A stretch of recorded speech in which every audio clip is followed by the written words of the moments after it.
কৈলাসহরের মনু নদী থেকে অজ্ঞাত মৃতদেহ উদ্ধার, তদন্তে পুলিশ।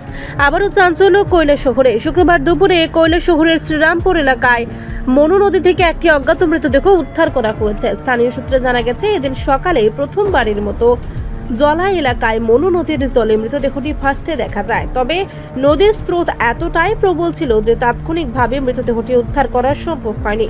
শেষমেশ দুপুর নাগাদ শ্রীরামপুর এলাকায় মনু নদীতে ভেসে আসা মৃতদেহটি উদ্ধার করে civil defence, BSF, NDRF, Kailashahar থানার পুলিশ এবং মহকুমা প্রশাসনের যৌথ উদ্যোগে উদ্ধার কাজে সহযোগিতা করেন স্থানীয় বাসিন্দারাও। ঘটনাস্থলে ছুটে আসেন কৈলাসহর থানার ওসি তাপস মালাকার, দমকল বিভাগের কর্মীরা, মহকুমার শাসক কার্যালয়ের ডেপুটি ম্যাজিস্ট্রেট হেমন্ত ধর সহ প্রশাসনের অন্যান্য উচ্চপদস্থ আধিকারিকরা। পরবর্তীতে মৃতদেহটি দমকল বিভাগের গাড়িতে করে জেলা হাসপাতালে পাঠানো হয় ময়নাতদন্তের জন্য। বিকেল পর্যন্ত মৃত ব্যক্তির পরিচয় শনাক্ত করা সম্ভব হয়নি। কোথা থেকে এই মৃতদেহ এলো সে সম্পর্কেও কিছুই জানা যায়নি।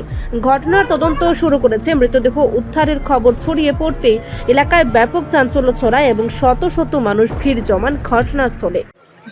এই লাশটারে আপনি নি ধরছেন, পুরানো ধরছেন, কেমনে ধরছেন? তো এনডিআরএফ স্টাফ কি তারা আইছিল নি? সিভিল ডিফেন্স, এনডিআরএফ তারা হেল্প করছেন? আপনি নিজে ধরছেন?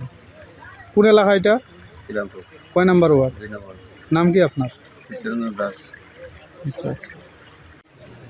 স্যার, আজ যে একটা অজ্ঞাত পরিচয়ের ব্যক্তির লাশ উদ্ধার হয়েছিল, এটা কোন এলাকাতে মানে আটকানো সম্ভব হয়েছে?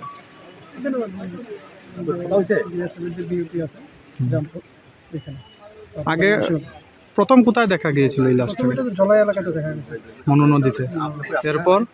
তারপর ওইখানে আমরা civil defence, fire service, NDRF, BSF, local public সবাই মিলে আমরা ওইটাকে ওখানে আটক করেছি। তো এখানে আসে এখন লাশটাকে কোথায় নেওয়া হবে?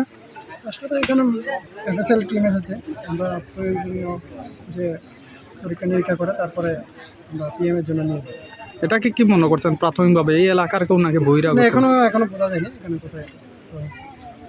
Thank you sir. রিপোর্ট সংবাদ প্রতীক্ষা।